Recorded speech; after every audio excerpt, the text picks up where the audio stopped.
La fin des règles, c'est un espace de parole où les femmes se transmettent leurs histoires et déballent tout. La ménopause sert de point de départ pour parler féminité, transmission et tous les sujets que chaque femme doit redéfinir à la midlife.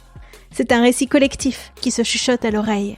La vie au travail, la vie au lit, les kilos qui ne partent plus, les nuits blanches, mais aussi la libération que cela semble représenter pour beaucoup de femmes.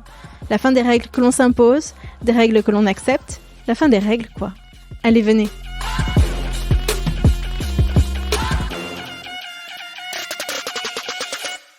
J'ai eu des amis très très très proches homosexuels, donc il y avait toute la relation amoureuse, avec le manque, l'envie de se voir, sans la sexualité, j'ai vécu ça.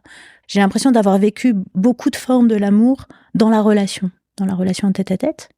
Après, il y a l'expérience de l'amour des enfants, qui renouvelle un peu tout le sujet, qui est très particulière, puisque là, on est face à des gens qui sont un peu nous et un peu pas nous, donc c'est très très particulier. C'est un intermédiaire pour moi entre l'amour de l'autre et l'amour de soi. L'amour des enfants, c'est facile, c'est pratique à plein d'égards, parce que tu peux y aller, tu peux t'aimer toi-même à travers eux, mais sans scrupule, enfin, c'est vraiment marrant.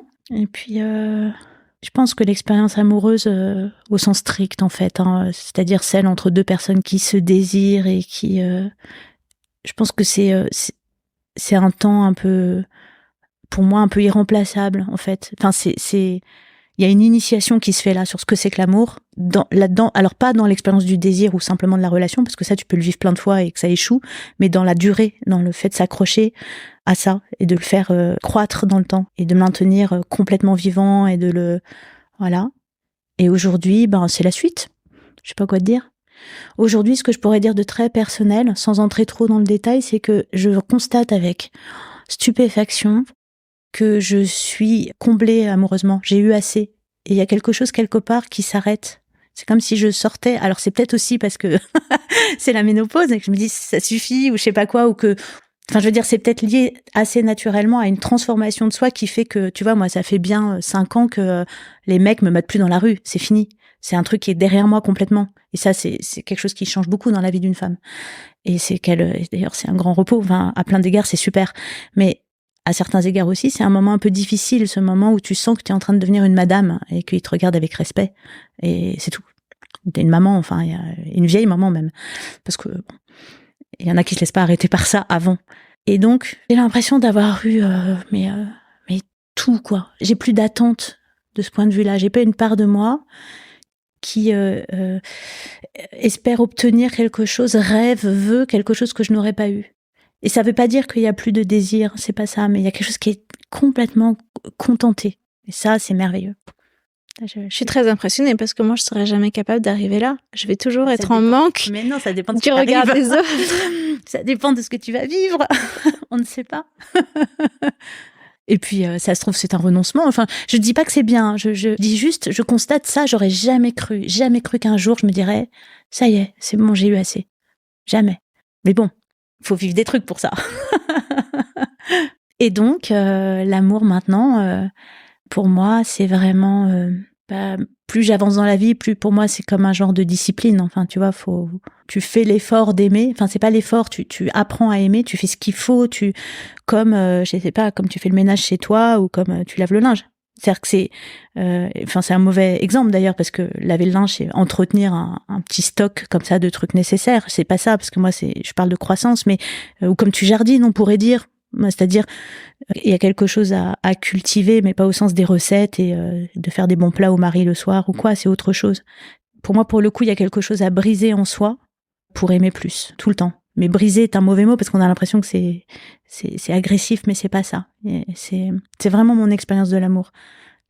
Casser de l'ego en soi pour être encore plus proche dans ton couple ?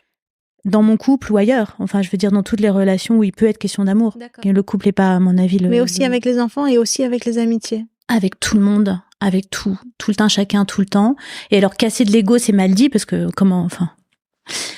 mais c'est plutôt que parfois, moi, ça m'est arrivé une fois dans ma vie d'avoir un moment de lucidité, je sais pas pourquoi, j'ai eu de la chance, c'est comme une révélation, sur le fait, dans une dispute en particulier récurrente dans mon couple, un jour, Et il se trouve qu'on a dû se quitter en plein cœur d'une de ces disputes récurrentes.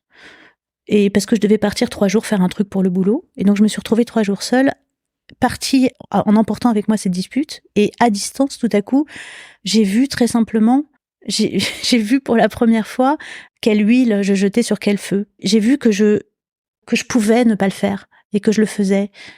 Et c'est mystérieux comme tout parce que j'arrive pas à décrire en quoi c'était une telle révélation, mais c'en était une. J'ai pas arrêté de pleurer pendant 3 jours. Je me suis dit, ça, t'arrêtes. C'est fini.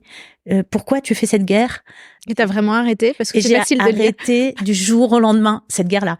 C'était un ch'tac, comme ça. C'était justement, c'est pour ça que je parle de révélation, c'est-à-dire que c'était un renversement. C'était pas comme au quotidien, on se dit, oh là là, quand même, je sais que là, j'ai déconné. Non, c'est comme si j'avais vu l'épaisseur de nuages narcissiques que je maintenais entre moi et l'autre pour rien. J'ai vu le nuage et j'ai dit, hop, on le vire. Et donc, c'était à la fois très douloureux. C'est bizarre, comme des douleurs de croissance très brutales. J'ai beaucoup pleuré. Et après, quelque chose avait changé. C'est-à-dire que cette dispute n'a plus jamais eu lieu.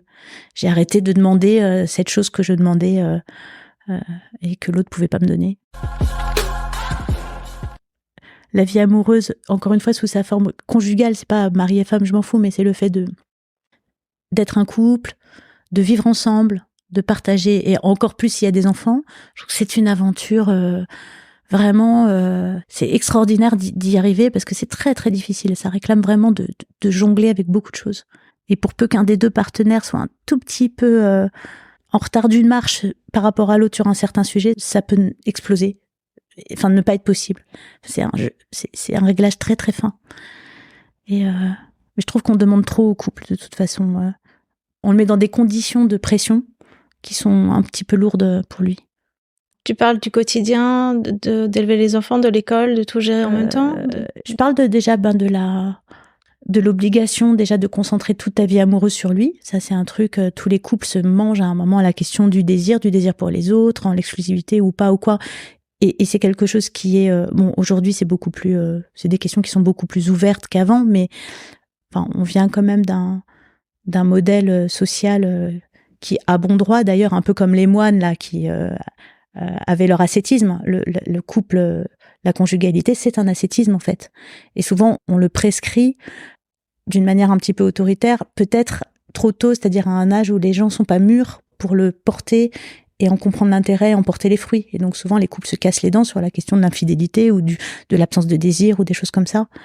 Comment vous avez résolu ça? Wow. Non, ça ne se résout pas. Comment vous l'avez abordé?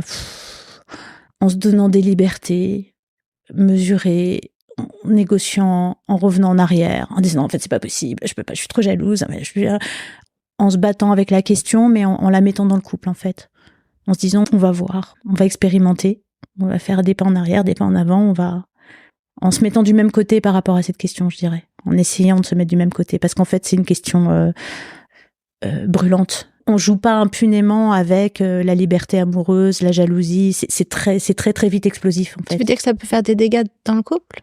Ça peut faire des dégâts entre vous? Ouais. Je pense que oui. Je pense que là aussi, si c'est un balai comme ça extrêmement où chaque pas compte et que s'il y en a un qui fait un trop grand pas d'un côté, un pas maladroit, s'il y en a un qui souffre trop et que l'autre ne le rattrape pas, ça peut faire exploser un couple. Ouais. C'est dangereux. Mais ne pas le discuter aussi. Mais ne pas le discuter, à mon avis, est encore plus dangereux. Donc voilà, entre deux risques, nous, on a choisi celui d'ouvrir la question de notre couple. Et de l'ouvrir de manière très, je dirais, très ouverte, au sens... On a mis beaucoup de temps à comprendre qu'il fallait surtout pas fixer des règles. Surtout pas. Que les règles du style ça oui, ça non, ça t'as le droit, ça t'as pas le droit... ça nous foutait dedans, quoi. C'était le début de la guerre.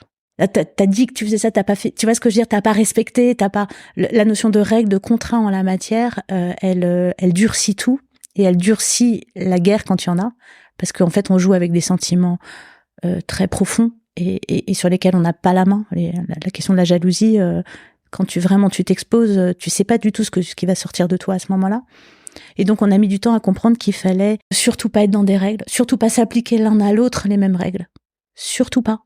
Lui, il veut tout savoir, moi, je veux rien savoir. Enfin, surtout pas. Et puis, surtout, être tout lâcher si ça va pas, en fait, tu vois. Enfin, c'est-à-dire donner un genre de priorité. À vous deux. Mais même ça, c'est une règle et je suis pas très sûre que ce soit vrai. Je sais pas. Non. Oui, c'est encore formulé comme une règle et c'est faux. Ça marche pas comme ça, en fait. C'est autre chose. Mais je pense que ce qui permet de prendre ce risque, c'est quand même une conviction très très forte de part et d'autre qu'on va rester ensemble, que c'est presque inconditionnel. Et si on n'a pas cette foi, à mon avis, c'est très difficile de prendre certains risques. Et pourquoi on a cette foi ou pas dans un couple, ça, c'est un grand mystère. Pourquoi un couple arrive à créer cette alliance très très forte où chacun se sent vraiment lié jusqu'au fond de lui-même. Et ça veut pas dire qu'on peut pas se séparer, hein, mais ça veut dire que vraiment il va falloir attaquer très fort le lien pour qu'on en vienne à l'idée qu'il faut se séparer. C'est très loin. Ça, pourquoi un couple fait ça, je sais pas.